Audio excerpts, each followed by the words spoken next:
Good morning, students. Today we are going to discuss a new topic of this chapter, that is conduction of nerve impulse. How a neuron is going to transmit a impulse. But before going through this conduction of nerve impulse, we need to understand some of the important characteristics of neural tissue. So I am starting with the characteristics of neural tissue.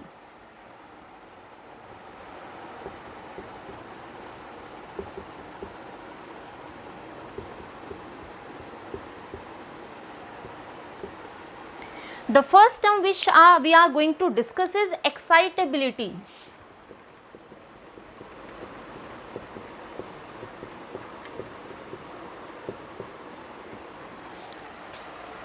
What this excitability means? It simply means that initially हमारा जो neuron है that is in resting position, बिना किसी stimulus के वो resting position पर होता है. जैसे ही उसको कोई स्टिमुलस मिलता है, we are going to discuss the definition of stimulus also.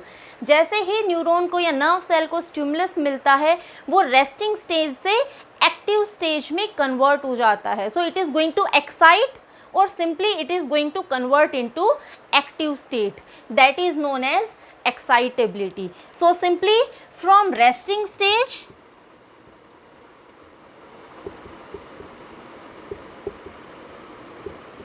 a neuron is going to convert into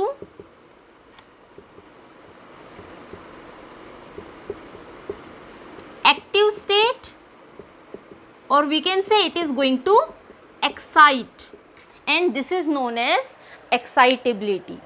अब excitability के साथ एक और term attached है, the second important characteristic of neural tissue, that is conductivity.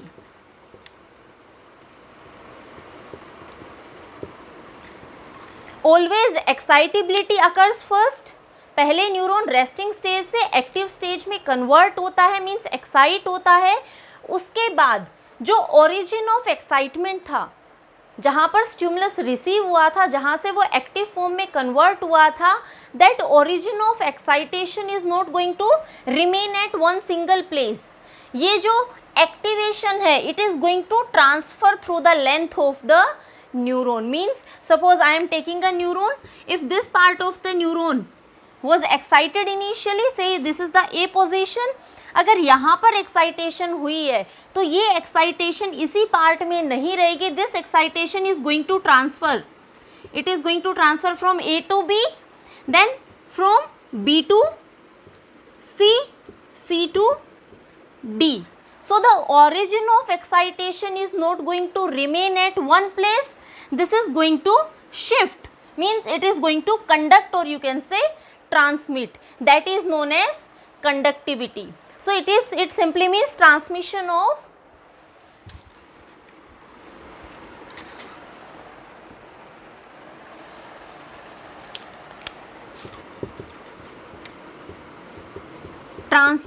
of excitation in a particular direction.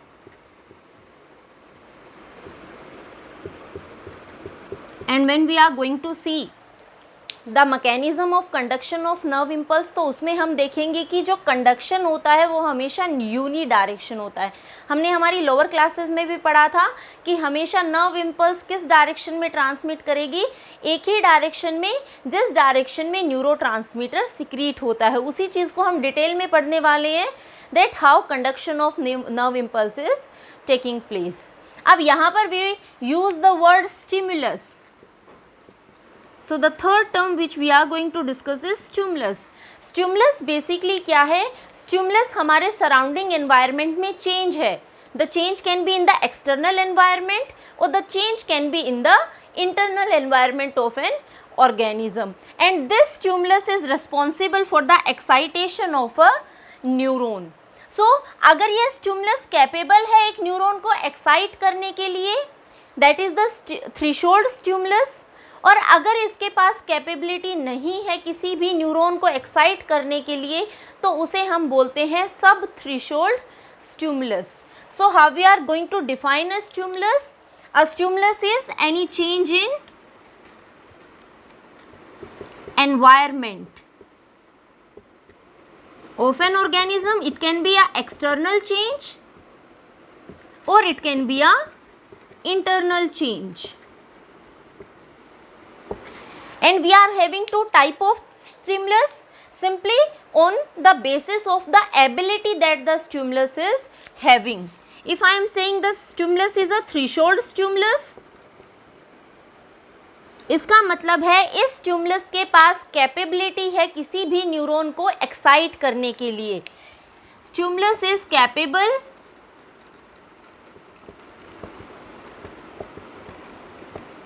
of exciting a neuron. That is our threshold stimulus. Second one is subthreshold stimulus.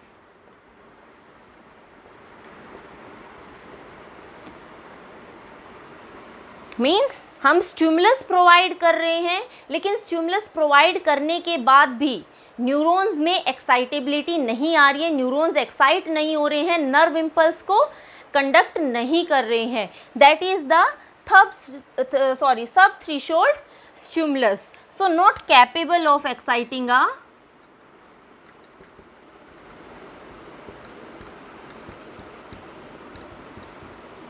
a neuron. So this is about stimulus. Now we need to understand another term, that is summation. Summation is regarding subthreshold stimulus.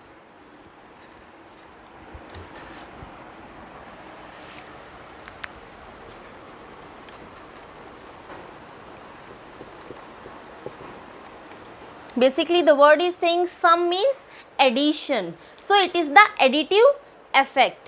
See, if I am providing one subthreshold stimulus, तो because subthreshold stimulus नहीं capable है किसी भी neuron को excite करने के लिए, तो अगर मैं एक सबथ्रेशोल्ड स्टिमुलस प्रोवाइड करती हूँ तो उससे न्यूरॉन एक्साइट नहीं होते हैं. But if I am going to provide a series of subthreshold stimulus, अगर एक साथ में कंटिन्यूसली एक के बाद एक बहुत सारे सबथ्रेशोल्ड स्टिमुलस प्रोवाइड करती हूँ, so what they are going to do, they are going to add up.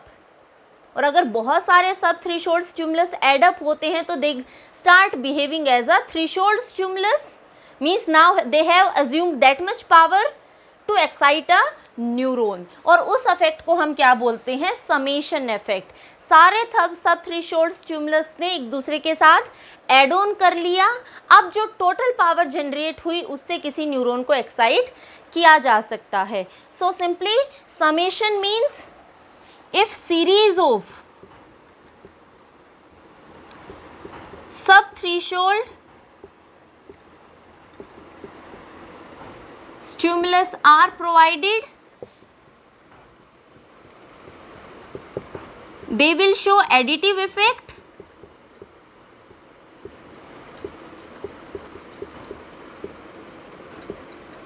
and will excite a neuron.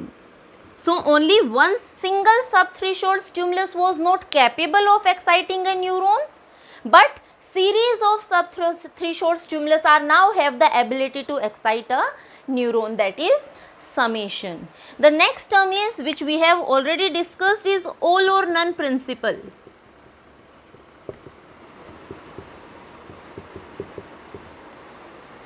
All और नन प्रिंसिपल सिंपली मीन्स कि अगर एक न्यूरॉन एक नर्व इम्पल्स को कंडक्ट करता है, वो मैक्सिमम कंडक्ट करता है, अदरवाइज वो बिल्कुल कंडक्ट नहीं करता है. Means I can say a neuron is switched on और स्विच्ड ऑफ. जो बीच की इंटरमीडिएट सिचुएशन होती है दैट इज नॉट प्रेजेंट. जब भी वो नर्व इम्पल्स कंडक्ट करेगा that is going to conduct it maximally और it is not going to excite.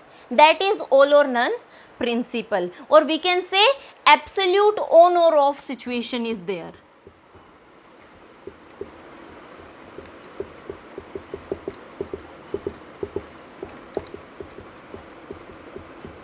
Either completely on or completely off. Another thing which we are going to discuss is very important in the conduction of nerve impulse, that is sodium potassium exchange pump. this sodium potassium exchange pump is basically having a most important role in the conduction of nerve impulse. बिना sodium potassium exchange pump के nerve impulse conduction possible नहीं है. क्या है ये sodium potassium exchange pump? ये axon की membrane में प्रेजेंट है. Suppose this is the axonal membrane. So over here this pump is present. As the name is suggesting, it is having permeability for two things. One is sodium and another one is potassium. Function क्या करता है? Sodium और potassium की movement को facilitate करता है in opposite direction. One is going to move out and other one is going to move in. So through this sodium potassium pump, sodium ions are going to move out. Sodium ions हमेशा बाहर की तरफ move करते हैं. This is the, you can say, cytoplasm of axon. We also call it as axoplasm. और ये बाहर extra cellular fluid है. दिस इज एक्स्ट्रा सेलुलर और यू कैन से इंटरस्टिशियल फ्लूइड. ये बाहर का फ्लूइड है, ये किसी भी न्यूरॉन का साइटोप्लाज्म है. सो यहाँ पर अंदर जो सोडियम आयंस हैं, this pump is going to move this sodium ions from inside the axonal cytoplasm to the extracellular fluid and in exchange to it, as the name is suggesting, ये क्या कर रहा है? एक्सचेंज कर रहा है. सो दो के बीच में एक्सचेंज होगा. सो सब सोडियम आयंस बाहर मूव करते हैं, तो उसके एक्सचेंज में it is going to move potassium ions inside the cytoplasm of the axon. So always remember, हम जब नर्व इम्पल्स कंडक्शन देखेंगे then we will also see how this pump is going to function. So you have to remember that it is going to exchange sodium and potassium between extracellular fluid and cytoplasm of the axon. हमेशा क्या करता है? Sodium ions को cytoplasm के, axon के cytoplasm से बाहर extra cellular fluid में भेजता है और बाहर एक्स्ट्रा सेलुलर फ्लूइड से पोटेशियम आयंस को इंट्रासेलुलर फ्लूइड में ट्रांसफर करता है. If I talk about the exact number of ions it is going to exchange, that is 3 sodium ions are going to move outside. अंदर से बाहर की तरफ 3 सोडियम आयंस मूव करते हैं and 2 potassium ions are going to move inside. 2 potassium ion अंदर की तरफ मूव करते हैं और 3 सोडियम आयंस बाहर की तरफ मूव करते हैं. From here we can know one thing. अगर हम दोनों को कंपेयर करें तो बाहर पॉजिटिव चार्ज की कंसंट्रेशन ज़्यादा है because 3 sodium ions are moving at a time. So जो एक्स्ट्रा सेलुलर फ्लूइड है that is going to develop positive charge और अंदर की साइड जो एक्सोन का इंटरनल साइड है that is going to develop negative charge. This we are going to study in next series also. But up to here you need to remember कि बाहर positive ions की concentration ज़्यादा है क्योंकि ज़्यादा sodium ions बाहर की तरफ मूव कर रहे हैं. तो जो एक्स्ट्रा सेलुलर फ्लूइड है, जो मेम्ब्रेन है, जो एक्स्ट्रा सेलुलर फ्लूइड की साइड ज़्यादा है, साइड प्रेजेंट है, वहाँ पर पॉजिटिव चार्ज एक्वायर होता है और जो अंदर वाली साइड है वहाँ पर नेगेटिव चार्ज एक्वायर होता है. So we are going to see all these things in conduction of nerve impulse.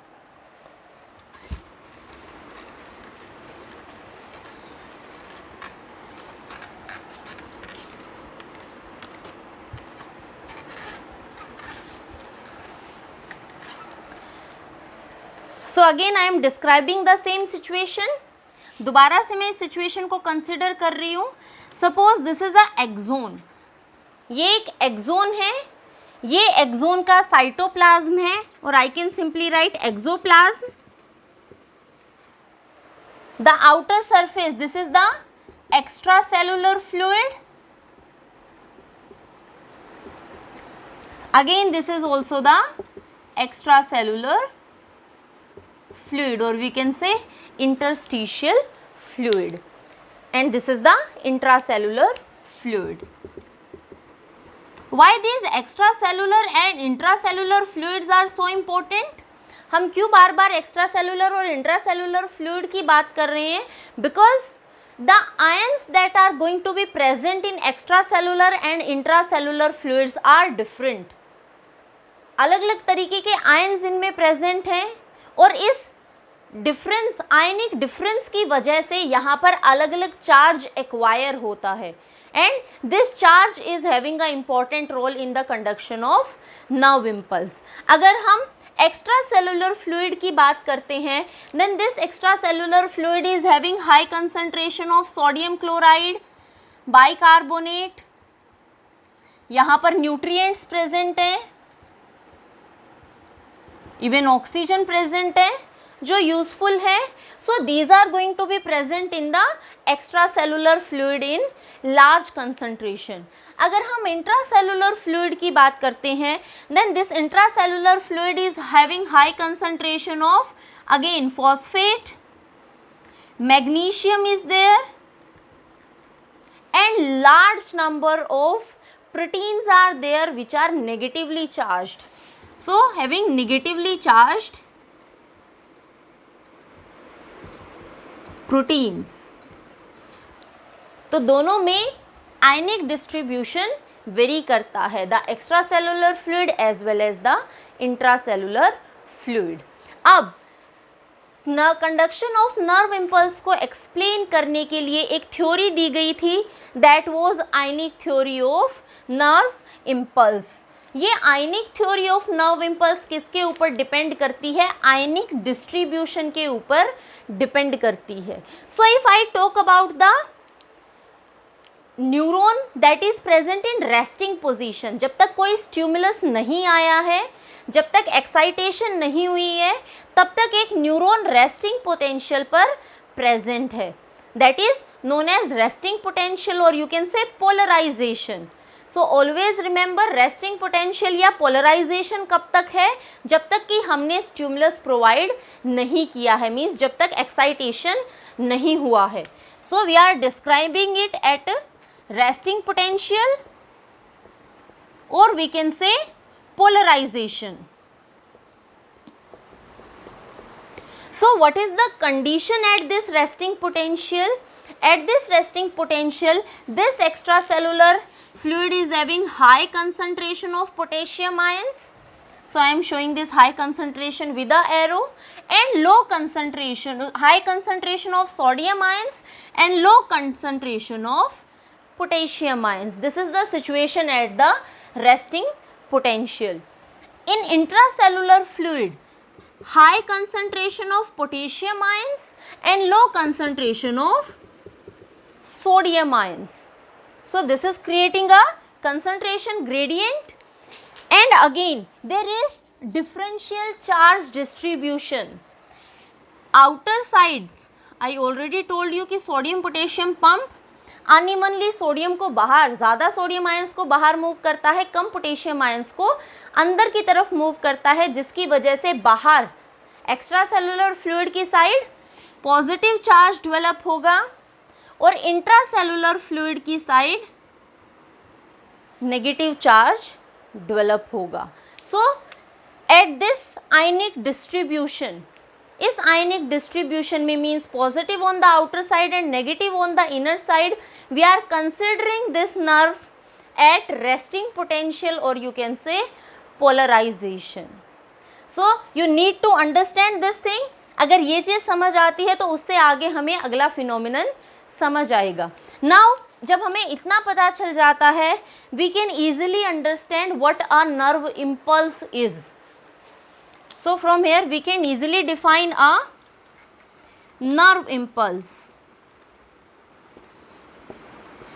A nerve impulse simply means the resting potential or a polarized neuron is converted into a depolarized neuron by giving a stimulus. जब हम stimulus देते हैं और इस neuron में excitation होता है तो ये पोलराइज थी, रेस्टिंग पोटेंशियल में थी, it is going to change its polarity. Stimulus देने के बाद इसकी पोलैरिटी चेंज हो जाती है, मीन्स आयनिक डिस्ट्रीब्यूशन चेंज होगा और आयनिक डिस्ट्रीब्यूशन चेंज होने के बाद we are calling it as depolarized, and this depolarization is creating a nerve impulse. So a nerve impulse is simply defined as wave of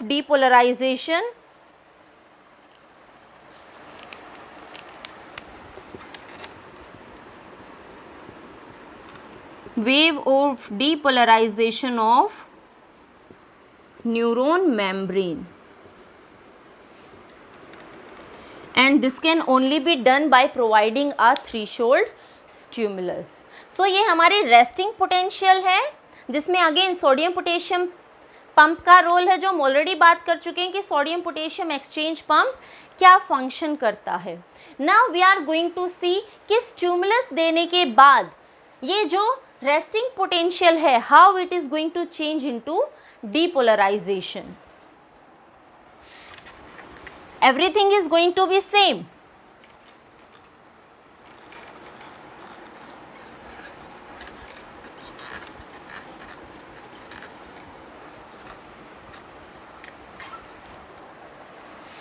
So again I am going to make a polarization situation. This is a polarized one where positive charge is present on outer side and negative charge is present on inner side. I am writing the ions also. Here sodium ions are present in maximum concentration. Here potassium ions are going to be present in maximum concentration. Now we have provided a stimulus. A stimulus is provided. Excitation is always going to take place after providing a stimulus. Now let's see what is happening when we have provided a stimulus. I am making it a bit longer to understand you more easily. So positive charge was here,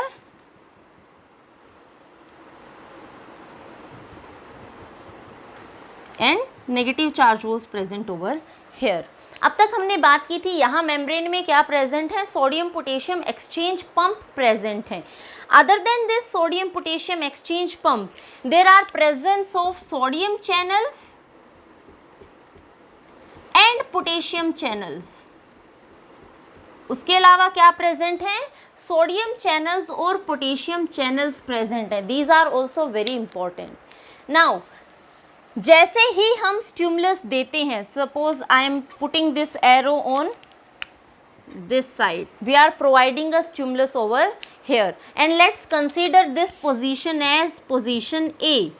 position A पर हमने एक stimulus provide किया है.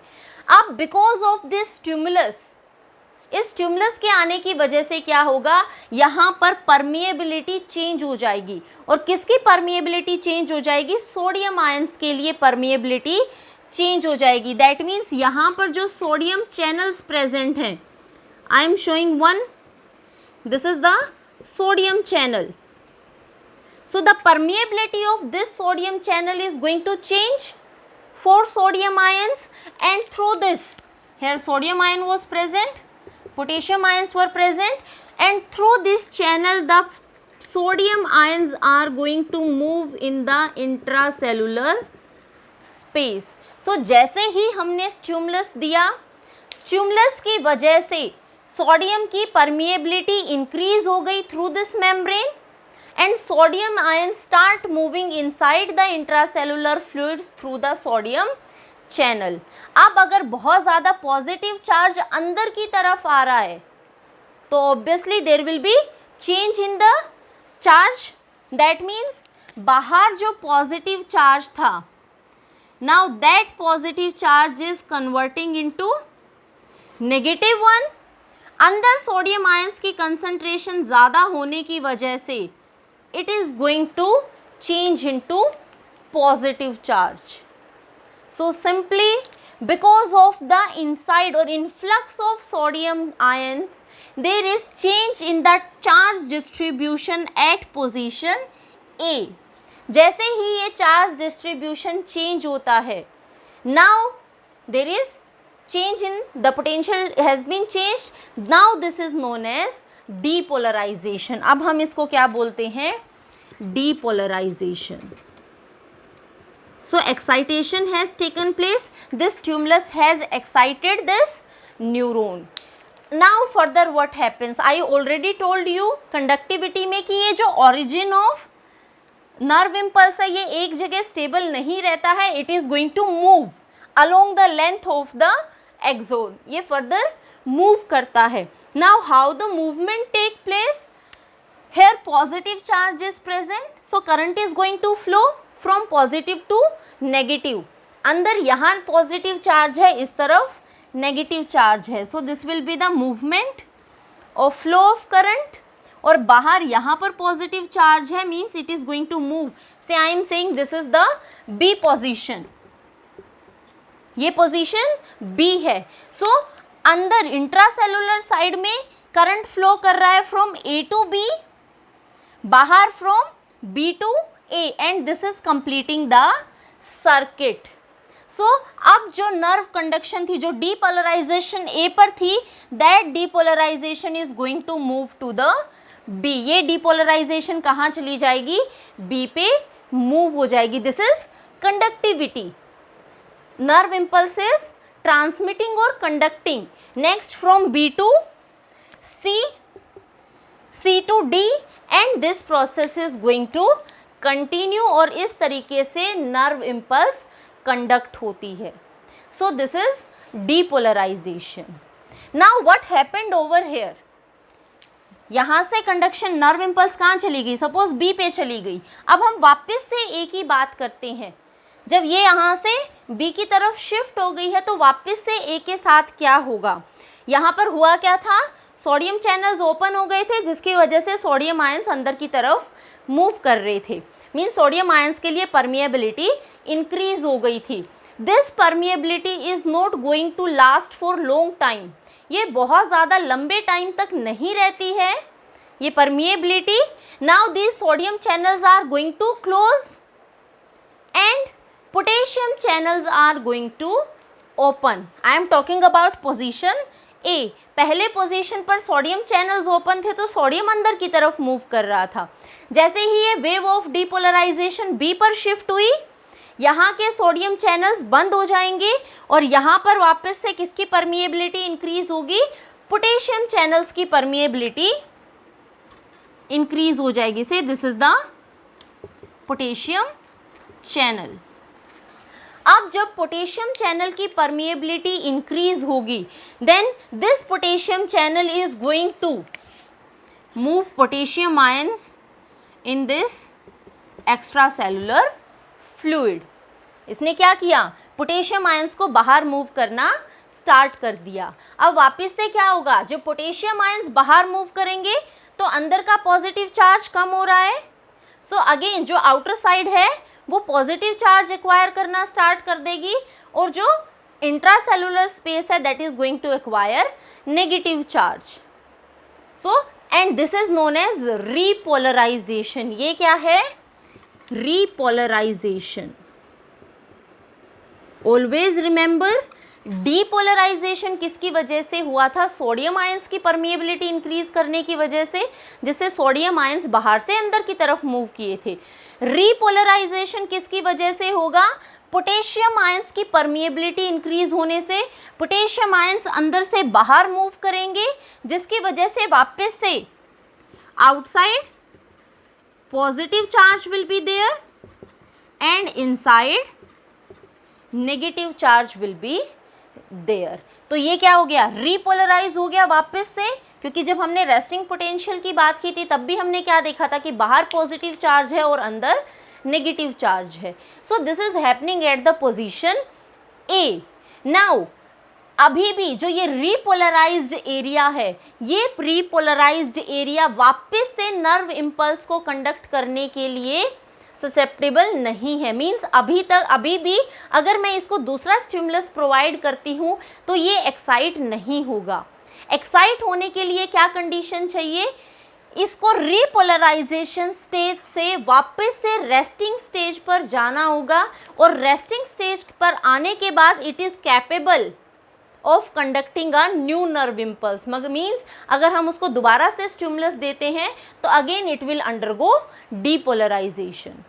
सो repolarization से वापस इसको resting stage में लाने के लिए जो टाइम लगता है that is known as refractory time.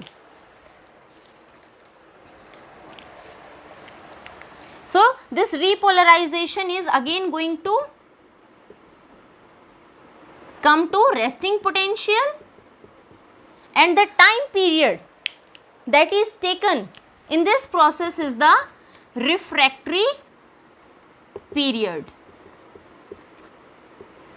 So repolarization state से resting state potential पर आने के लिए जो भी time period required है वो हमारा refractory पीरियड है. क्यों इंपॉर्टेंट है रीपोलराइजेशन से रेस्टिंग पोटेंशियल पर आना? क्योंकि वो ये पोर्शन न्यूरॉन का दोबारा से इम्पल्स को कंडक्ट तब तक नहीं करेगा जब तक हम उसे रेस्टिंग पोटेंशियल पर नहीं ला देते हैं. रेस्टिंग पोटेंशियल पर लाने का काम कौन करता है? रेस्टिंग पोटेंशियल पर लाने का काम करता है सोडियम पोटेशियम एक्सचेंज पंप. ये सोडियम पोटेशियम एक्सचेंज पंप क्या करने वाला है? हमने अभी देखा था.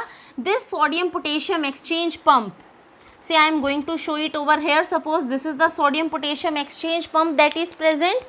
इट इज गोइंग टू, अंदर सोडियम आयन ज़्यादा है. रिपोलराइजेशन में क्या हुआ? अंदर सोडियम आयन ज़्यादा हो गए, बाहर पोटेशियम आयन्स ज़्यादा हो गई. होना क्या चाहिए था? रेस्टिंग पोटेंशियल में तो उल्टा होता है, बाहर सोडियम आयन्स ज़्यादा होते हैं, अंदर पोटेशियम आयन्स ज़्यादा होते हैं. So it is going back to the normal situation. और नॉर्मल सिचुएशन लाने के लिए ये यहाँ से 3 सोडियम आयन्स को एक्स्ट्रा सेलुलर फ्लूइड की तरफ मूव करवाता है और 2 पोटेशियम आयन्स को इंट्रा सेलुलर फ्लूइड की तरफ मूव करवाता है. So this movement is again leading to the charge distribution. वापस से पहले की तरह नॉर्मल हो जाएगा इस मूवमेंट के बाद, जिसकी वजह से वापस से हमारा न्यूरॉन किस पे आ जाता है? रेस्टिंग पोटेंशियल पर आ जाता है. और रेस्टिंग पोटेंशियल पर आने के बाद उसकी वापस से एबिलिटी रीस्टोर हो जाती है दोबारा से एक्साइट होने की. रिफ्रैक्टरी पीरियड बहुत ज़्यादा लंबा टाइम पीरियड नहीं होता है, ये मिली सेकेंड्स में होता है. Means it is taking very small fraction of time, जिसमें वापस से रीपोलराइजेशन से ये रेस्टिंग पोटेंशियल पर आ जाता है. और अगर हम स्पीड ऑफ कंडक्शन की बात करते हैं कि नर्व इम्पल्स ह्यूमन बींग्स में कितनी स्पीड से कंडक्ट होती है, so it is almost 130 metres पर second. The speed of nerve impulse conduction is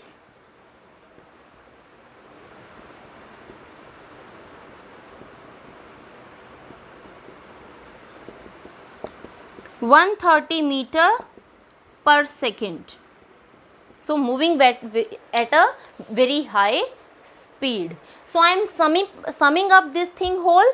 You need to understand nerve impulse. इसका सिंपल सा मतलब है wave of depolarization. Initially stimulus से पहले हमारा न्यूरॉन रेस्टिंग पोटेंशियल में प्रेजेंट है, जिसमें बाहर सोडियम आयंस की कंसंट्रेशन ज़्यादा है, अंदर पोटेशियम आयंस की कंसंट्रेशन ज़्यादा है. जब हम स्टिमुलस प्रोवाइड करते हैं तो डीपोलराइजेशन होता है. डीपोलराइजेशन का मतलब है charge distribution of charge differ कर जाएगा, जो पहले प्रेजेंट था उससे चेंज हो जाएगा. इसके लिए कौन रिस्पॉन्सिबल होगा? सोडियम चैनल्स रिस्पॉन्सिबल होंगे. सबसे पहले सोडियम चैनल्स ओपन होंगे, जिनकी हेल्प से सोडियम अंदर की तरफ मूव करता है. जब सोडियम अंदर आएगा तो अंदर पॉजिटिव चार्ज हो जाएगा और बाहर नेगेटिव चार्ज हो जाएगा.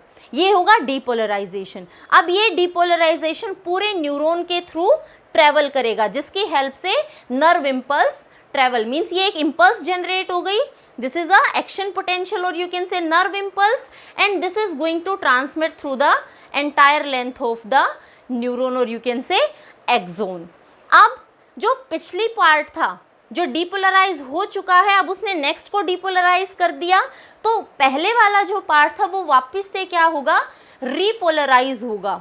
रीपोलराइज किसकी वजह से होगा? पोटेशियम चैनल्स की वजह से. Now potassium channels will open, और ये पोटेशियम चैनल्स क्या करेंगे? पोटेशियम आयंस को बाहर की तरफ मूव करवाएंगे. जब पोटेशियम आयंस पॉजिटिव चार्ज बाहर मूव करेगा तो वापस से बाहर पॉजिटिव चार्ज होगा और अंदर नेगेटिव चार्ज होगा. This stage is known as repolarization. लेकिन अभी भी रीपोलराइजेशन होने के बाद भी this part is not going to conduct और you can say excite for a new stimulus. Excitability के लिए इसको क्या करना पड़ेगा, वापस से रेस्टिंग पोटेंशियल पर आना पड़ेगा। और रेस्टिंग पोटेंशियल में आने के लिए कौन हेल्प करेगा, sodium potassium exchange pump. Always remember, sodium potassium exchange pump किस बेसिस पे काम कर रहा है, कंसंट्रेशन ग्रेडियंट, या आयंस में कंसंट्रेशन डिफरेंस है, कंसंट्रेशन ग्रेडियंट बन रहा है, और you can say simply concentration is varying, और ये एक्टिव प्रोसेस है, means it is going to consume ATP. ये एटीपी कंज्यूम करके आयंस की मूवमेंट करवाता है। So it is going to move 3 sodium ions outside and 2 potassium ions inside, जिसकी वजह से वापस से रेस्टिंग मेम्ब्रेन पोटेंशियल रिस्टोर होती है, and now it is going to again conduct a new impulse. So this is conduction of nerve impulse, or we can simply say that is explained in ionic theory of nerve impulse conduction. Now the whole thing which I have described up to now, जितनी भी phenomena मैंने अभी describe किया, ये किसके लिए implement होता है, it will be implemented for non myelinated fibres. हमने बात की थी एक्सोन्स 2 तरह के हैं, जिनके ऊपर माइलिन शीथ प्रेजेंट है वो माइलिनेटेड नर्व फाइबर्स हैं, और जिनके ऊपर माइलिन शीथ प्रेजेंट नहीं होती है वो नॉन माइलिनेटेड है। सो ये पूरा प्रोसेस किसके लिए था, for non myelinated exons. What happens for myelinated exons, जिनके ऊपर माइलिन शीथ प्रेजेंट होती है। Suppose I am drawing a neuron that is covered by a myelin sheath.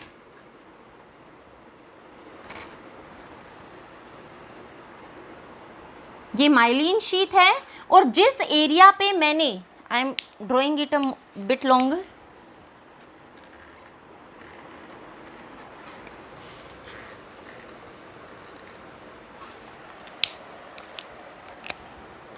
I am showing one more sheath over here and over here also. So ये हमारा axon है, this is our axon. Axon के ऊपर myelin sheath present है, और जहां पर myelin sheath present नहीं है that is node of Ranvier. We have already talked about कि कुछ प्लेसेस पे माइलिन शीथ प्रेजेंट नहीं होती है, उसको हम क्या बोलते हैं, नोड ऑफ रेनवियर बोलते हैं।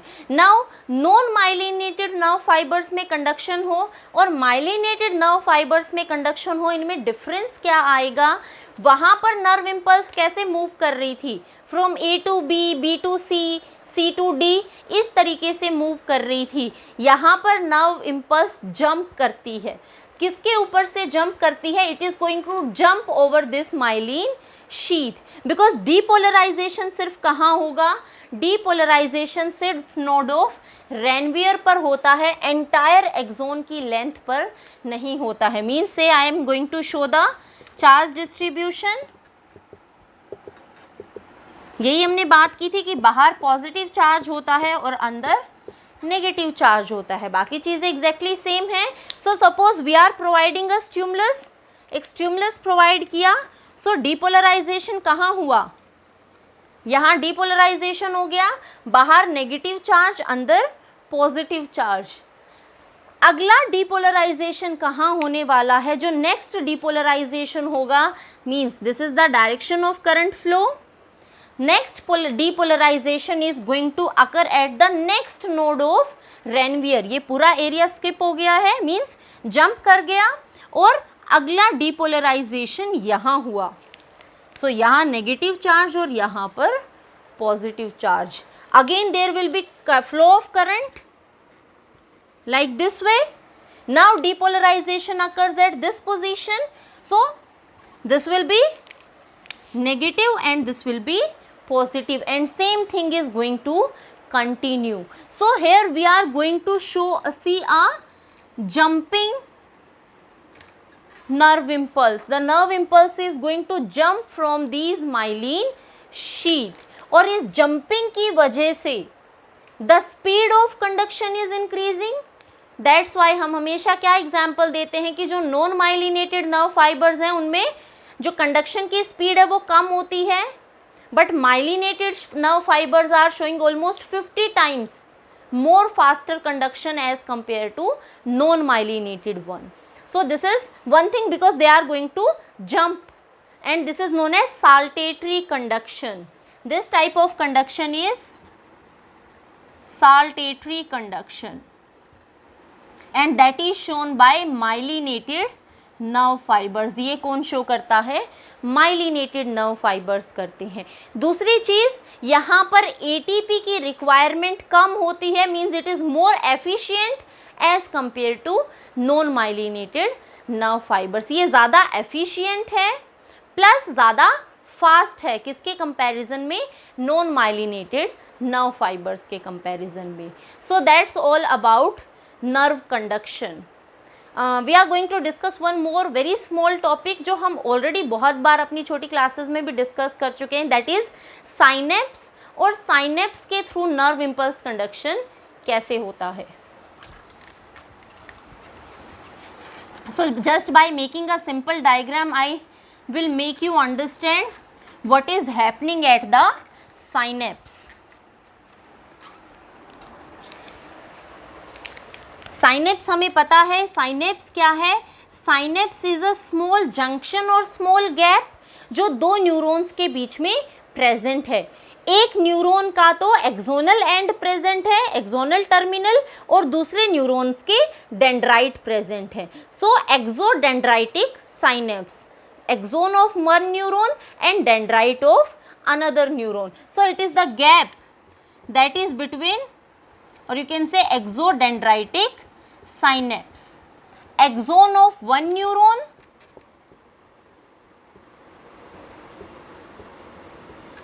and dendrite of next neuron. तो इनके बीच में जो माइक्रोस्कोपिक गैप प्रेजेंट है उसको हम क्या बोलते हैं? साइनेप्स बोलते हैं. साइनेप्स दो तरह के हैं. We will study two type of synapses, electrical synapse and chemical synapse.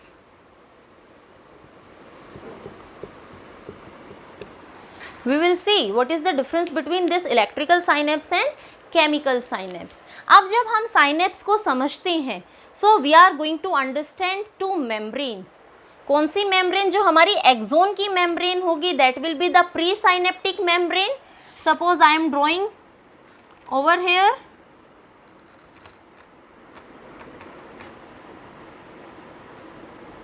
This is the membrane of the axon. ये डायरेक्शन है नर्व इम्पल्स कंडक्शन की, और ये एक्सोनल नोब है, एक्सोन की मेम्ब्रेन है. इसके ऑपोजिट में क्या प्रेजेंट होगा? इसके ऑपोजिट में प्रेजेंट है अगले न्यूरॉन की dendrite.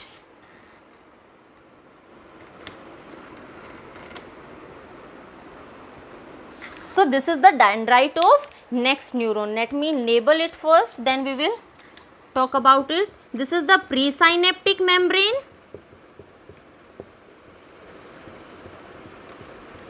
This is the postsynaptic membrane. और इनके बीच में जो ये गैप प्रेजेंट है, that is the synaptic cleft, and this is constituting our synapse. ये क्या बनाता है? हमारा साइनेप्स बनाता है. नाउ ये जो प्री साइनेप्टिक मेम्ब्रेन है, इसका जो साइटोप्लाज्म है, that cytoplasm is containing mitochondria. Lots of mitochondria are going to present, and along with mitochondria here lots of vesicles are present which are known as synaptic vesicles. बहुत सारा mitochondria present है और vesicles present हैं, जिन्हें हम बोलते हैं synaptic vesicle, and these are mitochondria. Now जब nerve impulse, this is the direction of nerve impulse, जब नर्व इम्पल्स यहाँ तक पहुँचती है, here sarcoplasmic reticulum is also present. Always remember this is SR, sarcoplasmic reticulum, that is having calcium ions, storage of calcium ions. So calcium ions are also playing a very important role in the secretion or release of neurotransmitter. So जब nerve impulse यहाँ पर पहुँचती है, this is helping these synaptic vesicles to fuse with this presynaptic membrane. ये synaptic vesicles किसके साथ fuse करते हैं? प्रीसाइनेप्टिक मेम्ब्रेन के साथ फ्यूज करते हैं, and they are going to release this chemical that is present in them, and that is a neurotransmitter. उसे हम क्या बोलते हैं? Neurotransmitter. That neurotransmitter is going to release in this synaptic cleft. अब इस न्यूरोट्रांसमीटर के लिए पोस्ट साइनेप्टिक मेम्ब्रेन के सरफेस पर रिसेप्टर्स प्रेजेंट हैं. Over here like this way, receptors are present. These are receptors. So these receptors are going to bind with these neurotransmitter, and the wave of depolarization is going to occur here also. सो यहाँ से chemical signal ने यहाँ पर वापस से एक nerve impulse generate कर दी है. This is how conduction of nerve impulse occurs through a synapse. Now यहाँ पर जो न्यूरोट्रांसमीटर रिलीज होता है that can be non adrenaline. अगर तो वो नॉन एड्रेनलिन है तो उस नर्व फाइबर को हम क्या बोलते हैं? Adrenergic neuron. And if it is acetyl choline then it is cholinergic nerve fibre. हमने ऑलरेडी पढ़ा था कि दो तरह के नर्व फाइबर्स प्रेजेंट हैं, एड्रेनर्जिक एंड कोलिनर्जिक. अगर acetyl choline as a neurotransmitter release हो रहा है दैट विल बी कोलिनर्जिक, और वो नॉन एड्रेनलिन को रिलीज कर रहे हैं that will be adrenergic neuron. So in our next, I am stopping it here. In our next class we will talk about the difference between electrical synapse and a chemical synapse.